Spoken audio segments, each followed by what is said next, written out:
नमस्कार, मी निलिमा तुमचं सर्वांचं पुन्हा एकदा नवीन ब्लॉगमध्ये स्वागत करते. तर आमच्या घरी जेव्हा सत्यनारायणाची पूजा होती त्या दिवशीचा हा ब्लॉग आहे. तर खूप सारे फुलं आणली होती आणि रांगोळीसाठी मी तयारी केली होती. कारण फुलांची रांगोळी करायला खूप वेळ लागतो, त्यामुळे मी त्याची माळ वगैरे बनवून त्याची रांगोळी बनवण्याचं ठरवलं होतं. तर त्याची माझी तर सत्यनारायण कथेमध्ये असं सांगितलं जातं की संकल्प असा असतो की पौर्णिमा, एकादशी किंवा कोणत्याही शुभ दिवशी सकाळी स्नान करून हा व्रत करावा, की जे आंब्याची पाने लावून मंडप सजवावा, श्री विष्णूंची मूर्ती किंवा फोटो ठेवावा. पूजा साहित्यामध्ये हळद, कुंकू, फुले, तुळशीपत्र, केळी, पंचामृत, गहू, साखर, तूप, रवा यांचा प्रसाद. अध्याय पहिला. एका नैमिषारण्यात शौनकादिक ऋषींनी पुराणिकांना विचारले, कलियुगात मनुष्याला कमी कष्टात मोक्ष कसा मिळेल? तेव्हा सूत म्हणाले, एकदा नारद मुनी पृथ्वीवर फिरत असताना त्यांनी पाहिले की सर्व मानव दुःखी आहेत. ते विष्णुलोकात जाऊन श्री विष्णूंना म्हणाले, देवा, मृत्यूलोकातील लोकांना सुखी करण्याचा काही उपाय सांगा. तेव्हा विष्णुदेव म्हणाले, हे नारदा, सत्यनारायणाचे व्रत हे सर्वात सोपे आणि फलदायी आहे. जो कोणी पौर्णिमेला भक्तिभावाने सत्यनारायणाची पूजा करेल त्याची सर्व दुःखे दूर होतील. अध्याय दुसरा. सत्यानंद ब्राह्मणाची कथा. काशीमध्ये एक अत्यंत गरीब ब्राह्मण राहत होता. त्याचे नाव सत्यानंद. तो रोज भिक्षा मागून जगत असे. त्याची दया येऊन सत्यनारायण वृद्ध ब्राह्मणाचे रूप घेऊन त्याला व्रताबद्दल सांगितले. सत्यानंदाने दुसऱ्या दिवशी व्रत केले आणि त्याला भरपूर धन मिळाले. तेव्हापासून तो नियमित हे व्रत करू लागला. अध्याय तिसरा. लाकूड तोड्याची कथा. तोच सत्यानंद ब्राह्मण एकदा खूप प्रसाद तयार करून ठेवला होता. त्याच दिवशी एक लाकूड तोडायला तहानलेला तिथे आला. ब्राह्मणाने त्याला तीर्थ आणि प्रसाद दिला आणि व्रताचे महत्त्व सांगितले. लाकूड तोड्याने घरी जाऊन दुसऱ्या दिवशी व्रत केले, त्यामुळे त्याला खूप धन मिळाले. अध्याय चौथा. राजा उल्कामुखाची कथा. लहानपणापासून आपण जेव्हा सत्यनारायणाची पूजा असते तेव्हा जास्त करून ही कथा ऐकवली जाते. पूर्वी उल्कामुख नावाचा एक राजा होता. तो साधू नावाच्या एका व्यापाऱ्याबरोबर सत्यनारायणाचे व्रत करत होता. पण पूजा झाल्यावर राजाने गर्वाने प्रसाद घेतला नाही.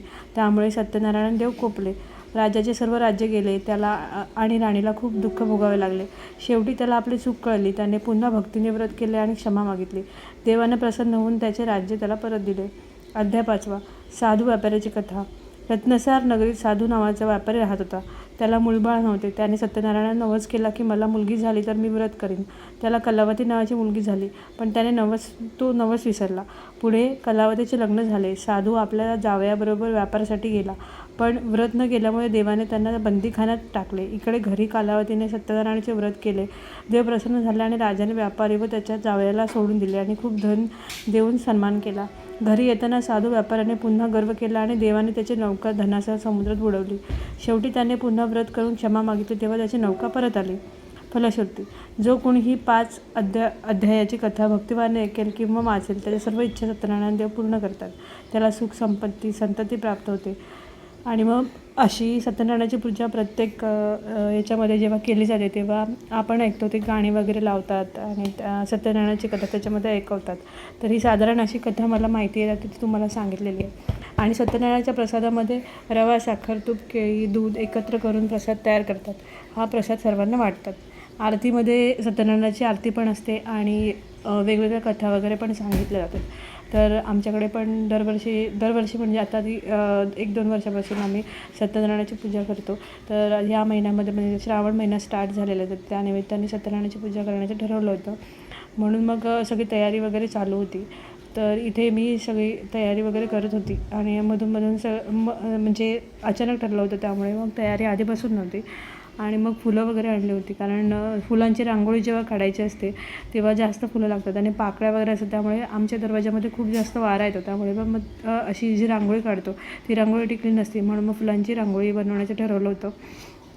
आणि इथे फुलांची रांगोळी करण्यासाठी मी माळ वगैरे तयार करते, कारण की फुलं जेव्हा एक फुलं आपण लावतो तेव्हा ते फुलं विस्कटण्याचे चान्सेस खूप जास्त असतात. त्यामुळे मग अशी माळ वगैरे तयार करण्याचं मी ठरवलं होतं. त्यामुळे पटापट रांगोळी होते. आणि प्रत्येक वेळेला जेव्हा सण किंवा काही असतं तेव्हा त्यावेळेला रांगोळी काढल्यानंतर खूप छान वाटतं, समाधान वाटतं. म्हणजे पूजा वगैरे आहे असं म्हणजे छान वाटतं. फुलांची रांगोळी किंवा फुलांच्या माळा वगैरे जेव्हा लावतो आपण तेव्हा खूप प्रसन्न वाटतं घरामध्ये.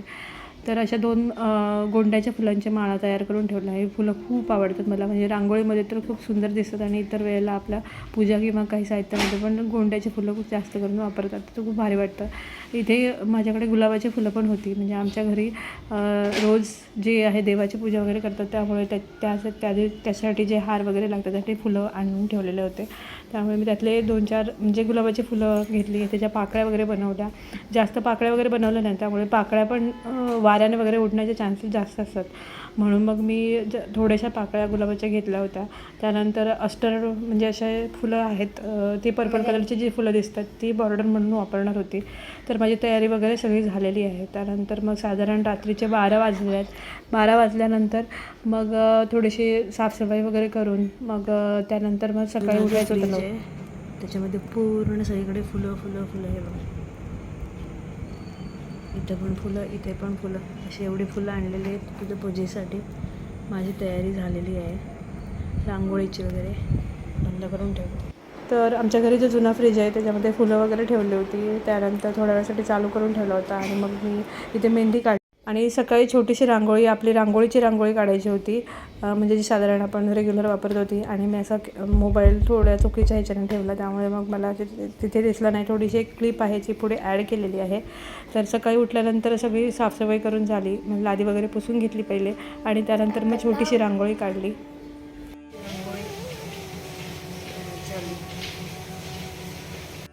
तर सकाळी साधारण 6:30 वाजता उठलो आम्ही, कारण रात्री झोपण्यासाठी खूप उशीर झाला.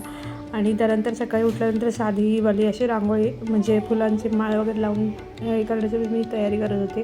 सुरुवातीला म्हटलं की गोंड्याची फुलं लावून छान होईल, पण त्यानंतर म्हटलं गुलाबाची फुलं पाकळ्या पण आहेत आपल्याकडे, त्याचा पण यूज करूया. अशी गोल वगैरे रांगोळी काढत होती. त्यानंतर येलो कलरच्या ह्याच्याने मी पाकळ्या वगैरे हे करण्याचा प्रयत्न केला, पण ती खूप छोटी रांगोळी वाटत होती. त्यानंतर मग ठरवलं की एक साधारण छोटंसं फूलच बनवूया. आणि मग फूल बनवलं आणि त्याच्यामध्ये मग बॉर्डर म्हणून वेगवेगळे दुसरी जी पर्पल कलरची फुलं आहेत त्याचा यूज केला. आणि आता ग्रीन कलर जो होता तो माझ्याकडे नव्हता, आणि ग्रीन कलरची फुलं पण अवेलेबल नसतात. त्यामुळे मग मी ठरवलं की पर्पल कलरच्या फुलांचा बॉर्डर म्हणून उपयोग करायचा. आणि ही ऑरेंज कलरची माळ आहे ती पण छोटी पडत होती, त्यामुळे मग जिथे कमी पडत होतं तिथे मी लाईनमध्ये सगळी गोंड्याची फुलं लावली. आणि त्यानंतर मग पर्पलच्या ह्याच्याने पटापट बॉर्डर काढून घेतली. आणि ही एकदम सिंपल अशी ट्रिक आहे जेव्हा अशी रांगोळी काढायची असेल फुलांची तर पण याच्यामध्ये गोंड्याची फुलं जास्त लागतात. आदल्या दिवशीच मी आणून ठेवली होती आणि आदल्या दिवशी माळा बनवून ठेवली होती, त्यामुळे मग दुसऱ्या दिवशी खूप कमी वेळ लागला. तर इथे मी बाजूला जे आहे ते पर्पलची फुलं लावून घेतली होती. अशी माझ्याकडे खूप जास्त फुलं होती. आणि मध्ये आहे तो दिवा ठेवणार होती, आणि माझ्याकडे दिवाळीला घेतलेला एक दिवा होता, त्यामुळे मग मी तसं बनवलं होतं. आणि त्यानंतर छानपैकी अशी रांगोळी झाली आणि माझ्या मनाप्रमाणे रांगोळी झाली, त्यामुळे मला खूप छान भारी वाटत होतं. माझी तयारी बाकी होती आता.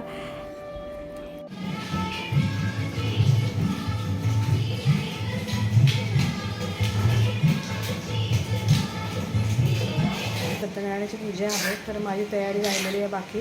बाकी मी रांगोळी वगैरे काढलेली आहे, पाचची तयारी झालेली आहे. अजून माझी रांगोळी नाही. 6 वाजले 8:30. आता मी पटापट आवरणार आहे आणि आजचं जे क्लिप्स आहे ते तुमच्याबरोबर शेअर करणार. हां, पार्थ लवकर उठला आहे आणि सगळी तयारी झालेली आहे. थोडी तयारी बाकी आहे, तर बघू आता किती फास्ट वगैरे आवरायचं ते. तर या समोरच्या क्लिपमध्ये जे काका दिसत आहेत ते आमच्या जी घरभरणीची पूजा होती तेव्हा पण त्यांनीच पूजा करून दिली होती. तर खूप छान पूजा करतात ते. हिंदी बोलतात, पण छान पूजा असते त्यांची. आणि खूप जास्त घाई करत नाहीत, खूप शांतपणे वगैरे सांगतात. जर आपल्याला हिंदी पाहिजे असेल तर हिंदीमध्ये सांगून देत होते, मराठीमध्ये पाहिजे तर मराठीमध्ये बोलत होते. तर खूप चांगली अशी सत्यनारायणाची पूजा त्यांनी मराठीमध्ये पण वाचून दाखवली. आणि हे जे आहेत ते काका माझ्या सासऱ्यांचे मित्रच आहेत, त्यामुळे ते दरवेळेला जेव्हा आमच्याकडे पूजा किंवा काही असतं तेव्हा आम्ही त्यांनाच बोलवतो. तर ते चौरंग आणि पूजेचं साहित्य स्वतः घेऊन आले होते. त्यांच्याकडे सत्यनारायणाची पूजा आहे, तर त्याचा जो फोटो आहे तो त्यांच्याकडे होता, तो ते घेऊन आले होते. चौरंग वगैरे आम्ही आमचाच वापरला होता. त्यानंतर इथे जे आहे केळीची पानं 4 खांब वगैरे आहेत ते बाजारातून घेऊन आले होते. त्यानंतर इथे पूजेची तयारी वगैरे चालू होती, तोपर्यंत माझं आवरलं. इकडे जे आहे केळीची पानं 4 ते खांब आहेत ते लावल्यानंतर खूप सुंदर असं वाटत होतं. गावामध्ये जेव्हा सत्यनारायणाची पूजा असते तेव्हा आदल्या दिवशी जे आहे तो खूप मस्तपैकी मखर वगैरे सजवतात. मागच्या एका ब्लॉगमध्ये तुम्ही बघितलं होतं, ते गावी गेलो होतो आम्ही कुंभळ्याला, तेव्हा तिथलं जेव्हा पूजा होती तेव्हा छानपैकी असं मखर वगैरे सजवलं होतं. आता आपल्याकडे इकडे जास्त वेळ नव्हता, त्यामुळे मग आम्ही पटापट साधारण पटकन होईल असं मखर वगैरे बनवलेलं होतं त्या गुरुजींनी आणि मग छान पूजेला सुरुवात केली होती. तर याच्यामध्ये ते ही सत्यनारायणाची पूजा जेव्हा ते करतात तर त्याच्यामध्ये ते नवग्रहांची पूजा पण करून घेतात आणि त्याचबरोबर सत्यनारायणाची पूजा होते आणि एकाच पूजेमध्ये ते छानपैकी सगळं नवग्रह आणि सत्यनारायण यांची पूजा करून घेतात. तर पूजेची पद्धत थोडीशी वेगळी आहे. तुम्ही तर बघितलात तर पूजेची मांडणी आणि पूजेची पद्धत थोडीशी वेगळी आहे, पण सगळ्या ह्याच्यामध्ये सत्यनारायणाची कथा वगैरे जे आहे ते स्वतः बोलून दाखवत होते आणि छानपैकी त्यांनी एक्सप्लेन पण केलं होतं. तर इथे तयारी चालू आहे. त्यानंतर पुढच्या क्लिपमध्ये बघाल तर इथे भजन पण होतं ते आहे. मंगल आहे तनोहर सर्व मंगल मांगल्ये शिवे सर्वार्थ साधिके शरण्य त्र्यंबके गौरी नारायणी नमस्तुते नारायणी नमस्तुते मोर्या मोर्या मी बालकाने तुझी तर सेवा करू काय अन्य. तर माझी तयारी झालेली आहे. साधारण असा एक गेटअप केलेला आहे. माझी साडी रेड कलरची साडी. आता जाऊन आंघोळ कर समजलं आणि बोल. दाखव ना त्याला हां आणि हसतोय. माझा काका आहे हसतो. माझी तयारी झाली आहे. आता पारची बाकी आहे आणि थोड्या वेळाने पूजा स्टार्ट होणार आहे. अरे मला नाही मला फक्त ट्रॅक पॅन्ट.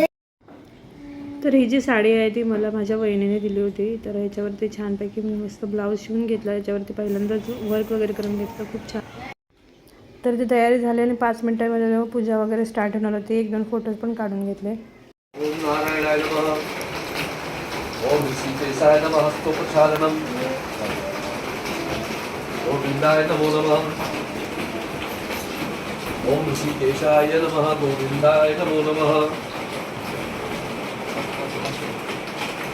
बस बेटा बस.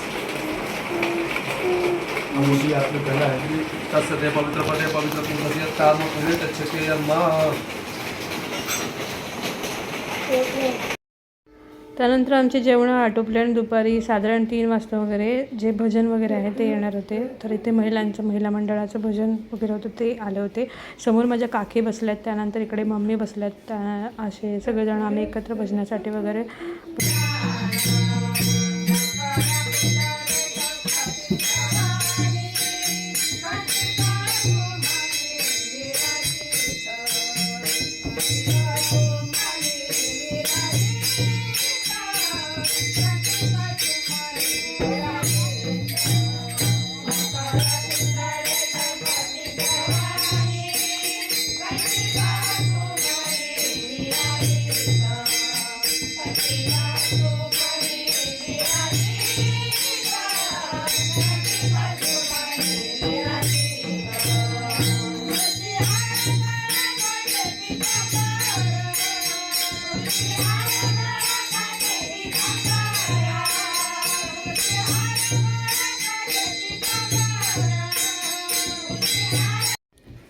तर पूर्ण दिवसभरामध्ये सकाळी पूजा झाली, त्यानंतर दुपारी भजन वगैरे होतं, दुपारी जेवण वगैरे झाली.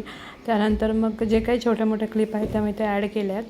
तर सगळ्या जे बऱ्याच जणांना असं ब्लॉगमध्ये वगैरे येत नाहीत, पण साधारण जे येतात ते समोर ब्लॉगमध्ये तुमच्या इथे असतात. आणि मी छोट्या 2-3 क्लिप अशा पुढे ॲड केलेल्या आहेत. त्यामध्ये माझी माणसं, घरातली मंडळी सगळे दिसतील. तर इथे पूजा वगैरे झाल्यानंतर मग दुपारी भजन होतं. तर महिला मंडळाचं भजन होतं. खूप छान असं सुंदर असं भजन केलं त्यांनी आणि त्यांची रोजची प्रॅक्टिस असल्यामुळे त्यांचं सिंक्रोनायझेशन वगैरे बघाल तर खूप सुंदर वाटत होतं. आणि त्यानंतर प्रत्येकाची भजन करण्याची पद्धत आणि हे वेगवेगळं असेल, कारण गावाला आपण जेव्हा बघितलं, म्हणजे मी जेव्हा लहानपणापासून गावी भजन वगैरे बघितलं होतं, तर त्याच्यामध्ये रात्री मध्ये पाठ ठेवला जातो, नंतर समई वगैरे लावले जाते, विडा वगैरे ठेवतात, त्यानंतर नारळ वगैरे असतो आणि त्यानंतर मग भजन वगैरे करायला सुरुवात करते. पण आता इकडे शहरामध्ये थोडी पद्धत वेगळी आहे, त्याप्रमाणे मग 1-2 क्लिप मी ॲड केल्यात. पण ह्या महिलांनी खूप सुंदर असं भजन केलं आणि खूप भारी असं भजन होतं. प्रत्येकजण म्हणजे आता याच्या 1-2 क्लिपमध्ये पण बघाल तर मुलं पण भजनामध्ये बसली होती, त्यांना पण सगळ्यांना खूप आवडलं. आणि सगळ्यांना असं हातामध्ये जे टाळ वगैरे घेऊन त्यानंतर त्यांच्याबरोबर भजन वगैरे म्हणायला पण आमच्या घरातल्या सगळ्या मंडळींना वगैरे सगळ्या माणसांना आवडतं.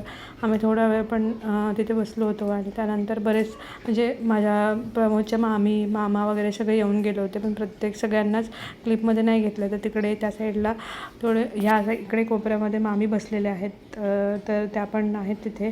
त्यानंतर मोठे मामा पण आले होते, नंतर छोट्या मामी पण आल्या होत्या. तर सगळेजण असे दिवसभर तासभरामध्ये आमची मंडळी सगळे येऊन गेले होते, तर खूप भारी वाटत होतं.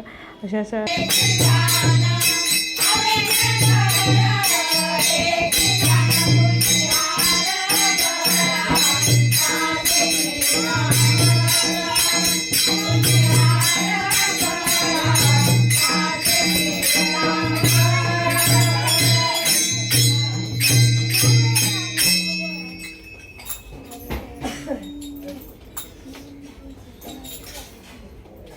अयोध्येचा राम, द्वारकेचा श्याम, पंढरीचा पांडुरंग, विठ्ठल रखुमाई.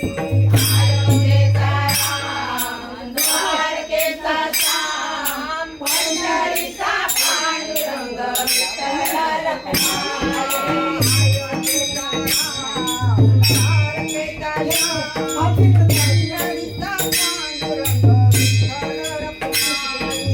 अयोध्येचा राम, द्वारकेचा श्याम, पंढरीचा पांडुरंग,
तर इथे समोर पोपटी साडीमध्ये ज्या दिसत आहेत त्या माझी जाऊबाई आहे, तर त्यांची आई आहे.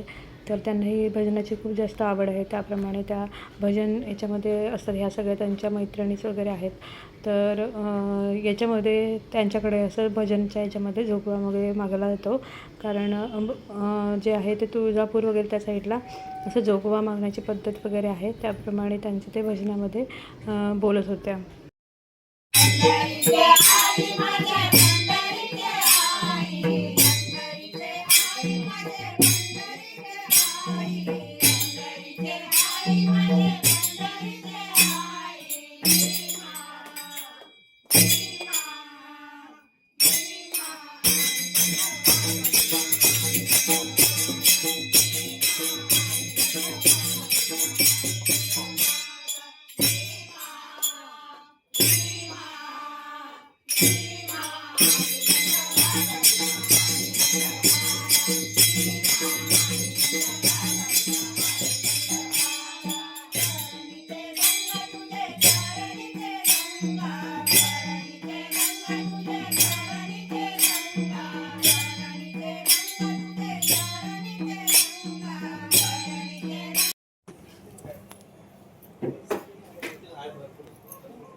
तर आता आमची पूजा वगैरे सगळं झालेलं आहे आणि सगळं जेवण वगैरे आटोपलेली आहेत आणि अरे बाबाले बाबाले बाबाले